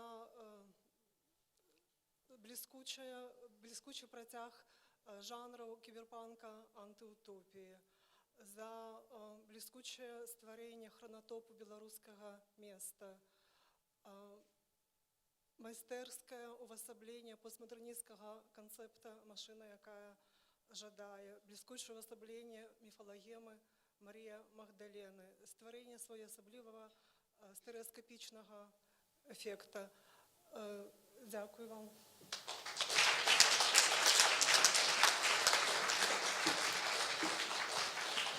Ці ёсць у гэтай зале, я не бачыў, таму перапытваюся, выбачаюся, Юля Шарова, аўтарка «Вяртання Ліліт». Юля, ці вы тут? Ці ёсць у гэтай зале яе выдавец, вельмі шаноўны Андрэй Янушкевіч? Можа быць, паклічце, калі ласка. Выдавец пры сваёй справе кожную хвіліну. Спадар Андрэй, выходзьце, а Марыя Мартысевіч, сябра журы, скажа штосьці пра гэтую кнігу. Калі мы вызначалі шасцёрку, якая войдзе ў кароткі спіс прэміі Гідройца, мы не толькі ставілі галачкі, плюсікі, але таксама і абгрунтоўвалі, прагаворвалі свае меркаванні. З гэтай кніжкай адбылася містыка. Я вось зараз згадваю ўсе паседжання. Пра яе не прагучала ніводнага слова. Яна аўтаматам увайшла ў кароткі спіс. Таму перада мной зараз вельмі цяжкая задача. Я нібыта павінна падтрымаць калегіяльнае рашэнне, але і павінна сама зараз прыдумаць, за што яна «Вяртанне Ліліт» трапіла ў шорт-ліст прэміі Гідройца. І мой адказ такі. Я думаю, што такія кнігі, як «Вяртанне Ліліт», гэта падмурак любой нармальнай літаратуры, любога нармальнага, здаровага літаратурнага працэсу. І з такімі кнігамі, як «Вяртанне Ліліт», у беларускай літаратуры добрая будучыня. І добрая будучыня ў аўтаркі Юліі Шаровай. Гэта і другая кніга, якая трапляе у разгляд літаратурных прэмій. Не ведаю, як чытачка, я спадзяюся, што як штогод уручаецца прэмія Гідройца ўвосень, так і мы да сезона штогод будзем мець навінку ад папулярнай пісьменніцы Юліі Шаровай. І дзякую вам за такое выданне, спадар Андрэй.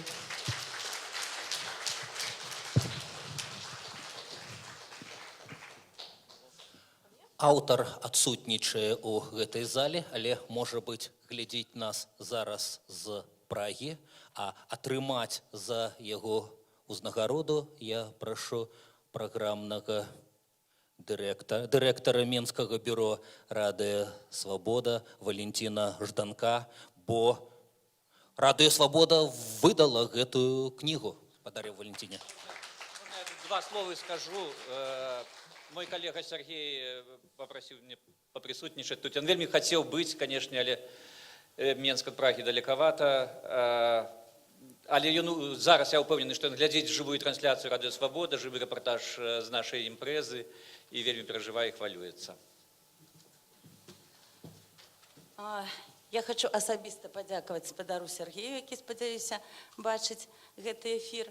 І для мяне вялікі гонар уручыць менавіта гэты дыплом, таму што той накірунак, у якім працаваў Сергей Шубай, у якім зроблена гэтая кніга, я лічу адным з самых перспектыўных накірункаў у сучаснай прозе.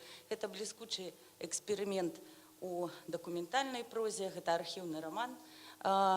Вельмі цікавая праца і вялікі дзякуй тым людзям, якія годна здесь справляюцца. Дякую. Шановныя фотографы, у вас ёсць хвіліна, каб злавіць на гэтай сцэне максімальную колькасць датычных да урачыстасці людзей, шорт-лістараў і журы ў амаль поўным складзе.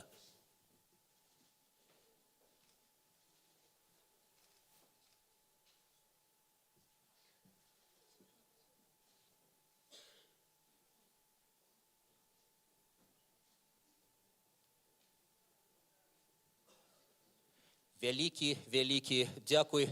Цырымонія ўваходзіць у кароткую, але самую хвалявальную фазу, таму, можа быць, прысутным на сцэне зараз будзе спадручней і камфортней перажываць гэтыя моманты ў глядзельнай зале. Дзякуй вялікі, хавайцеся на хвіліначку. А як казалі ў адным савецкім фільме, а А вас, вельмі шановны спадар Валентин Жданко, я прошу затрымацца і вернуцца на сцэну, бо вы прысутнічаеце падчас уручэння трэцяга узнагароды за трэцяе месца фундатарам гэтага выступіла Радыё Свабода, пераможца, імя якога мы пачуем праз хвіліну з вуснаў вельмі шаноўнага гаспадара Валентина. Пераможца атрымае аўдыакнігу, выдадзеную Радыё Свабода.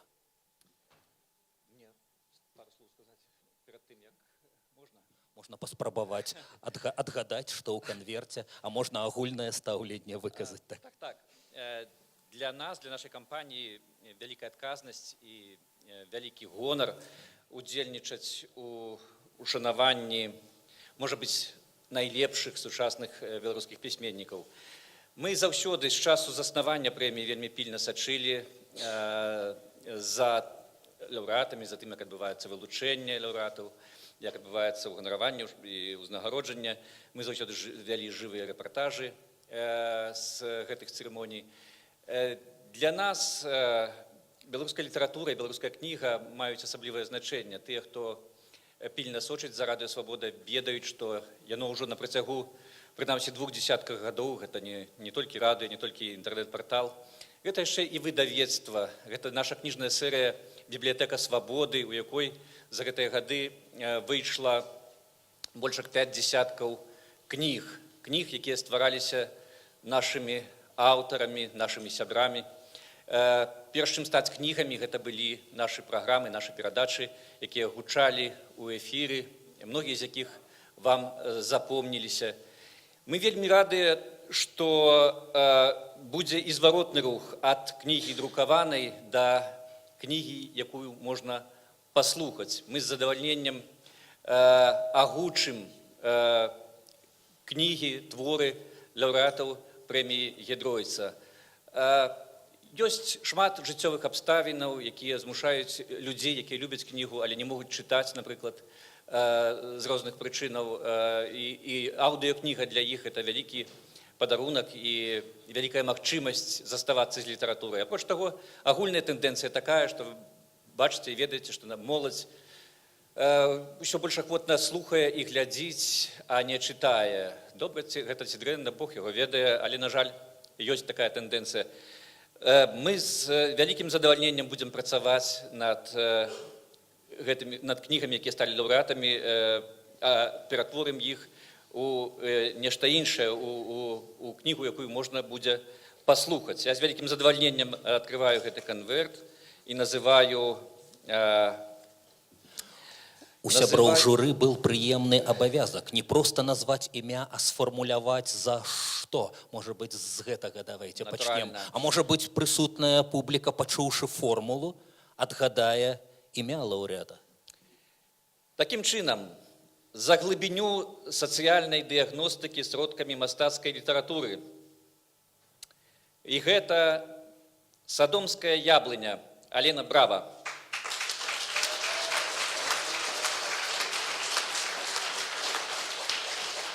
Да цырымоніі ганаравання далучаецца акадэм-кніга ў асобе дырэктаркі Волькі Глухоўскай.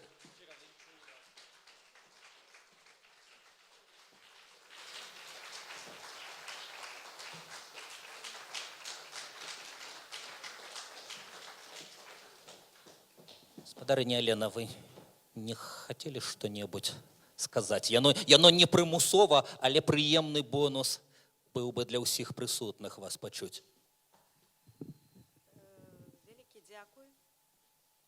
Гэта, безумоўна, гонар для мяне. Дзякуй шаноўнаму журы. Дзякуй усім.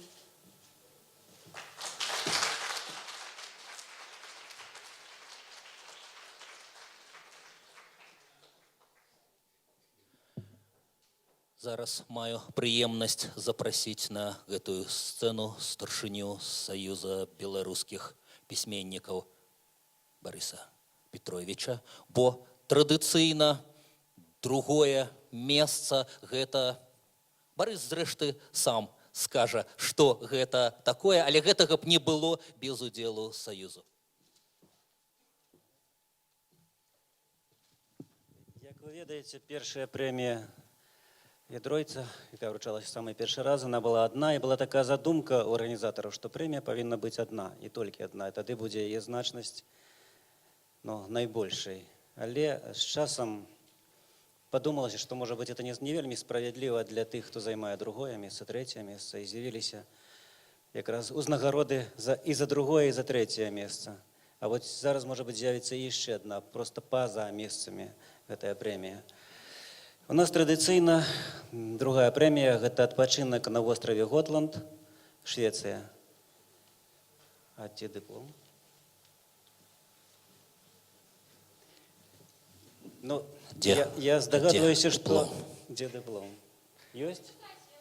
Дар'я Белькевич не пакажа імя, пакуль мы не пачуем формулёўку. А сертыфікат? Я таксама нічого. Ну, зараз паднесуць. Добра. Я просто, зыходзячы з доўгага спіса і кароткага спіса, ўжо разумею, што гэтым разам будзе іншы лаўрэат, іншы намінант. Зараз побачым. За адметную інтэрпрэтацыю нацыянальнай міфапаэтычнай традыцыі. Поўня. Михал Андрасюк.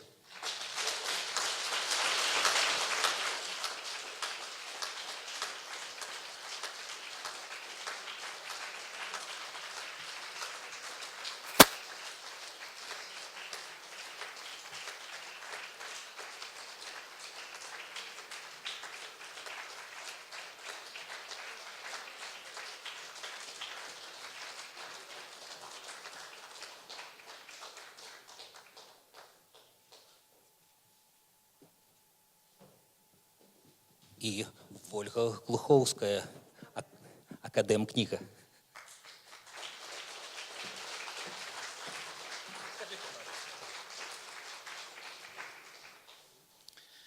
Я нарадзіўся ў Польшчы, ўсё жыццё пражыў у Польшчы. Магу пра Польшчу сказаць, што гэта адзіная краіна ў свеце, кроме Беларусі, канешне, дзе можна казаць пра беларускую літаратуру, дзе ўзнікае беларуская літаратура, існуе не адзінкавыя кніжкі, не адзінкавыя аўтары, а сотні гэтых кніг і некалькі пакаленняў пісьменнікаў.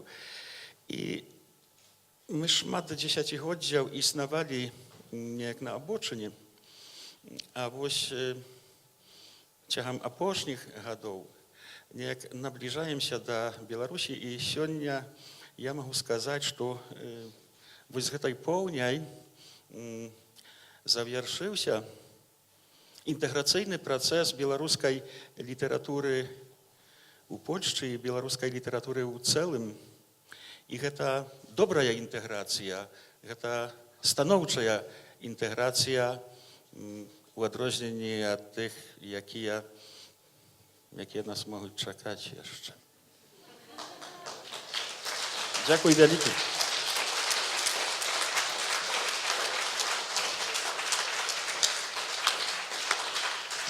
Михал Андрасюк, лаўрэат другой узнагароды Ежы Ядройца за кнігу «Поўня». Зараз яшчэ некалькі хвілін мы не пачуем імя першага лаўрэата, але наша задавальненне не будзе ад гэтага меншым. Наадварот, сёлета галоўных узнагародаў паболела на адну вельмі важную. Спадарыня Светлана Алексеевич не прысутнічае тут, але упаўнаважыла старшыню беларускага пэн-цэнтра Тацяну Недбай агучыць яе рашэнне. Таня, калі ласка.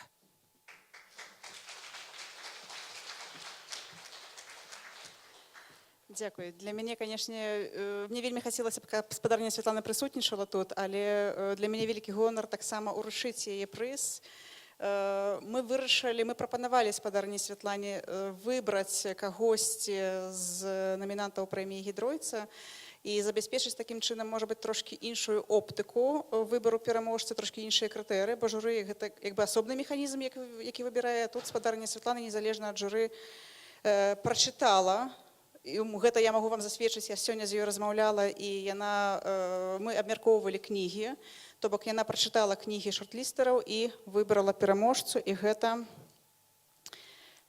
вось гэты iPhone XR атрымае Сергей Календа за кнігу «Часам панкі паміраюць».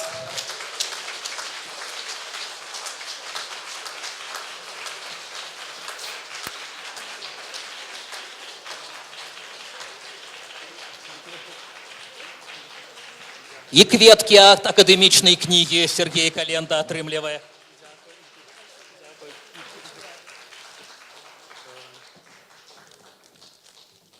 Дякую, Святлане Алексеевич. Я не ведаю, што яшчэ казаць. Дякую.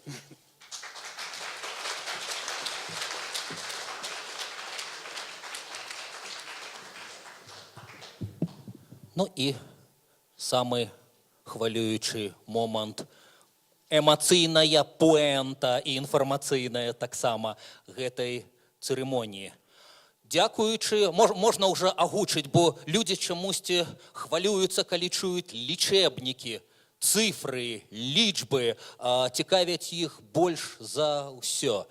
14 000 беларускіх рублёў атрымае зараз, дзякуючы вялікай сімпатычнай камандзе спонсараў і мецэнатаў, той, чыё імя назавуць, адкрыўшы канверт, старшыня беларускага пэн-цэнтра Тацяна Недбай.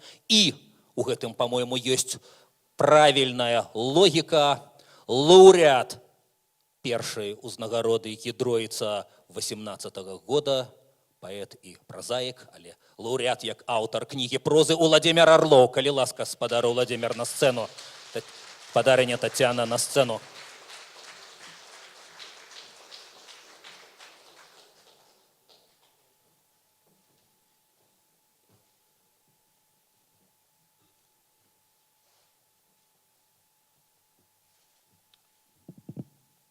Добрый вечер, дорогие сябры. Летась в атачэнні сваіх герояў з кнігі «Танцы над горадам» я сидзеў у гэтай зале і чакаў пастанову журы. А потым, калі яна прогучала, я стрымліваў свае эмоцыі, а мае невідочныя героі, не стрымліваючы іх, мае танцоркі, танцоры танчылі вакол мяне. Таму я думаю, што я разумею сённяшнія пачуцці прэтэндэнтаў на сёлетнюю прэмію Гідройца. Я віншую прызёраў, і праз хвіліну мы пачуем імя нашага галоўнага лаўрэата. Але яшчэ некалькі слоў. Летась і сёлета я думаў і думаю, і спадзяюся, можа быць наіўна, што нашы літаратурныя прэміі і галоўная прэмія імя Ежы Гідройца павінна не раз'ядноўваць пісьменнікаў, а аб'ядноўваць іх. У наш неспакойны час з яго геапалітычнымі выклікамі, з нашай несупыннай трывогай за незалежнасць дзяржавы, салідарнасць патрэбная ўсяму грамадству і пагатоў пісьменнікам, якія валодаюць такой зброяй, як слова, як мова, а мова здольная абараніць межы дзяржавы лепей за армію.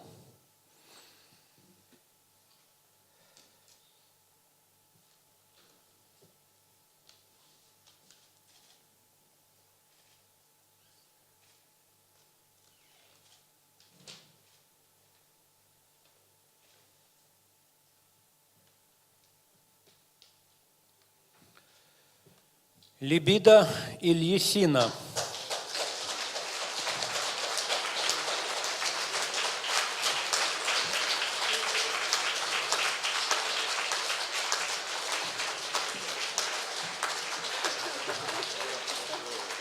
За канцэптуальнае ўвасабленне светаадчування сучаснага грамадства і эфектыўнае выкарыстанне авангардысцкіх тэхнік пісьма.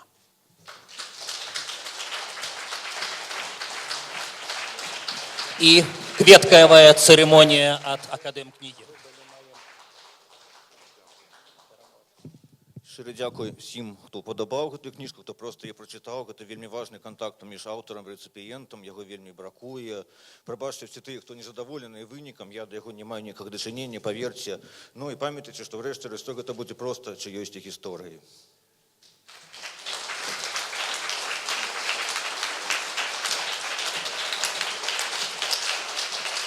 Ильясин, Либидо, книгозбор, Минск. Перш чым мы пачнем задаволеныя і не развітвацца і разыходзіцца, дазвольце яшчэ некалькі словаў з удзячнасцю. І гэта імёны людзей, якія працавалі над прэміяй сёлета і дзеля нашай цырымоніі. Агульнае кіраўніцтва Тацяна Недбай. Куратарка премии Дарья Белькевич. Координация працы с жюри Улать Ленкевич и Дарья Визнер. Координатор по працы с прессой Тихон Черникевич. Координаторка по церемонии Лилия Илюшина. Дизайн Дмитрий Дмитриев. И я, грешный Андрей Ходанович, модератор этой церемонии. Запрашаю вас слухаць далей прыўкрасны гурт Vibe Club. Калі ласка. Дякуй.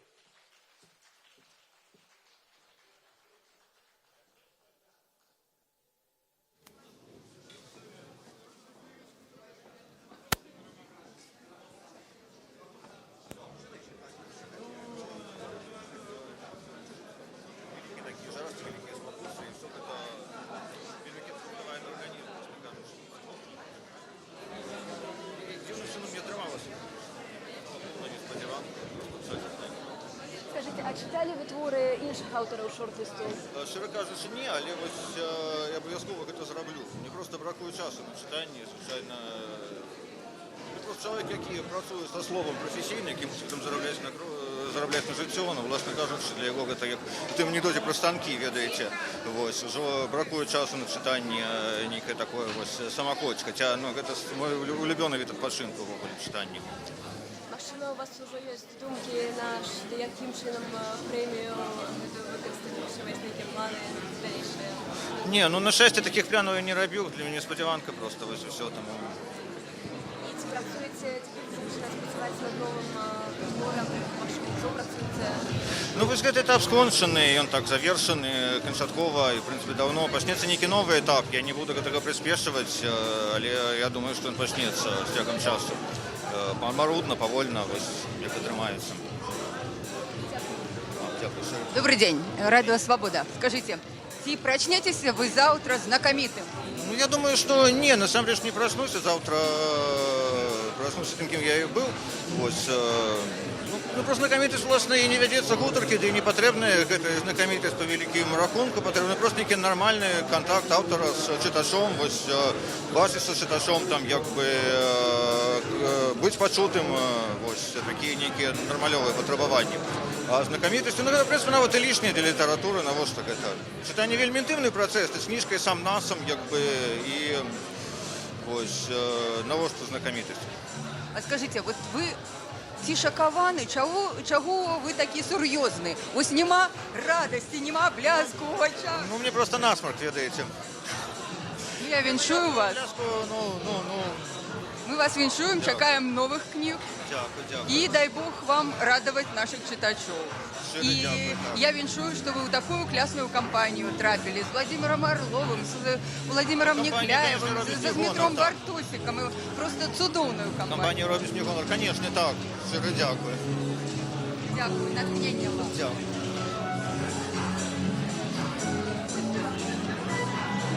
і ми развітваємося з вами. Ми вели прямую трансляцію з урочистої церемонії уручення премії ім'я Гідройця за минулий год. Лауреатом премии стал сёлета Илья Син. Ну, другое место занял наш белостокский коллега Михал Андрасюк. И на третьем месте Алена Брава. И книга Алены Бравы будет записанная на Радио Свобода, будет выдаденная аудиокнига. І нагадаю, що у шорт-ліст ми вельми ганарымся, трапіў і наш калега Сергей Шупа з падарожжам у БНР. Мы чакаем ад усіх новых, канешне, твораў, ну і на гэтым развітваемся.